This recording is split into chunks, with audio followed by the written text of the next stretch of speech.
परमपूज्य बोधिसत्व डॉक्टर बाबासाहेब आंबेडकर यांच्या पावन स्मृतीस अभिवादन करून आजच्या स्वाभिमानी रिपब्लिकन पक्ष आणि युथ रिपब्लिकन यांच्या या आमरण उपोषणाला शिवसेना उद्धव बाळासाहेब ठाकरे या पक्षाच्या वतीनं जाहीर पाठिंबा आम्ही जाहीर करतो। हा पाठिंबा जाहीर करीत असताना मित्रांनो, ज्या संदर्भाने हे आमरण उपोषण या ठिकाणी चालू आहे, येणाऱ्या जाणाऱ्या प्रत्येकाला वाटत असेल की या ठिकाणी कोणत्या संदर्भाने उपोषण चालू आहे, काय चालू आहे, आपल्याला बी कळणं गरजेचं आहे। माझा आवाज तुमच्यापर्यंत पोहोचत असेल, तुम्हाला बी कळणं आणि मी सांगणं तितकंच गरजेचं आहे। केज शहराच्या आवारात असणारा गंगा माऊली शुगर आणि तेथील संचालक मंडळ, या संचालक मंडळाने केलंय काय, तर या संचालक मंडळाने 26 जानेवारीला असणाऱ्या ध्वजारोहणाच्या दिवशी मानसिक हेतूतून परमपूज्य डॉक्टर बाबासाहेब आंबेडकर यांच्या प्रतिमेला डावललेला आहे।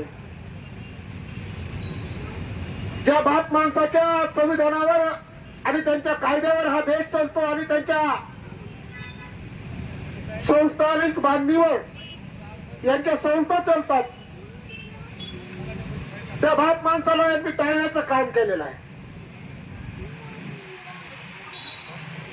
जर तुम्हाला तुमचा बाप कळत नसेल तर आम्हाला तुमचा बाप सांगायला वेळ लागणार नाही। केजची भूमी ही चळवळीची भूमी आहे। बीड जिल्ह्याचं राजकारण केज मधून चालतं आणि केज मध्ये काय पिकतं त्याच्या महाराष्ट्रात विकतं। त्यामुळे तुमच्या कारखान्याला येणारा साखर, शुगर आणि ती शुगर तयार होण्यासाठी येणारा ऊस हा तुमच्या कारखान्यापर्यंत येऊ द्यायचा का नाही येऊ द्यायचा, हा आमच्या हातातला असणारा प्रश्न आहे। तुम्ही जे आंदोलनाला जेवढे हलक्यात घेत आहे तेवढे हलक्यातलं हे आंदोलन नाही। जोपर्यंत तुमचं निलंबन, जोपर्यंत तुमचं संचालक मंडळ रद्द होणार नाही, तुमच्यावर अनुसूचित जाती प्रतिबंधक कायद्याअंतर्गत जोपर्यंत तुमच्यावर गुन्हे दाखल होणार नाही तोपर्यंत आम्ही शांत बसणार नाही। ज्या मानसिकतेतून, ज्या हेतून तुम्ही हे जाणीवपूर्वक बाबासाहेबांना टाळण्याचा प्रयत्न केलाय, त्या मानसिकतेचा आम्ही धिक्कार करतो, त्या मानसिकतेचा आम्ही जाहीर निषेध करतो। तुम्हाला जर 15 ऑगस्ट आणि 26 जानेवारी मधला फरक कळत नसेल तर तुम्हाला आम्हाला ते फरक जाणवून द्यायचा वेळ आली असं आम्हाला आज वाटतंय। ज्या महामानवांनी या देशाला संविधान दिलं, हा देश लोकशाहीच्या मार्गाने चालण्यासाठी एक पवित्र ग्रंथ दिला,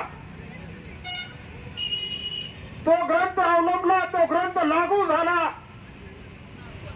आणि त्या दिवशीपासून हा देश लोकशाही देश झाला आणि या देशामध्ये प्रत्येक गोष्ट ही बाबासाहेबांच्या संविधानात चालणार हे मान्य झालं। आणि त्या संविधानकर्त्याला, त्या घटनाकर्त्याला तुम्ही नाकारण्याचं काम केलेलं आहे। आम्ही तुम्हाला दलित समाज म्हणून कधीही माफ करणार नाही। तिथलं संचालक मंडळावर असणारे नेते, पुढारी आणि त्यांचे आकडा तुम्हाला जाहीर आव्हान आहे। तुमच्या बगल बच्चांना सांगा, तुम्ही पॅन्थरच्या नादी लागू नका। ज्या पद्धतीने तुम्ही आमची विटंबना केली ती विटंबना आम्ही कधीही सहन करणार नाही। जो ऊस तुमच्या कारखान्याला होतो तो ऊस आम्हाला कुठं आणायचा, कुठं ठेवायचा सांगायला भाग पाडू नका। ऊस भाषा आणि रसाची भाषा आम्हाला कळते. आम्ही जर पिळाई चालू केला तर तुमचा चांगला रस काढू. तुम्ही ज्या मानसिकतेतून हे जे आंदोलन डावलण्याचा आणि छोटे मोठे कुडघोडे करायचा प्रयत्न केलाय, तो प्रयत्न सुद्धा आम्ही हाणून पाडू.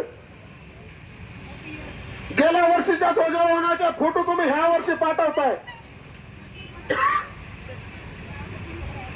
नीच वृत्तीतून ह्या जी तुम्ही कारभार चालू केलाय तो कारभार तात्काळ बंद करा. आमच्याकडे 2 भाषा असतात. एक भाषा आम्ही संविधानिक भाषा वापरतो. आमच्या बापानं कायदा लिहिला, आम्ही कायद्यानं सगळं काय करतो. तुम्हाला कायद्याची भाषा कळत नसेल तर आम्हाला आमची भाषा वापरावी लागेल. आजच्या तारखेत तहसील प्रशासनानं त्यांच्यावर कारवाई केली नाही तर उद्याच्या तारखेत आम्ही मोठं तीव्र आंदोलन या ठिकाणी छेडणार आहोत. आणि हे आंदोलन छेडत असताना हे तुम्हाला सांगू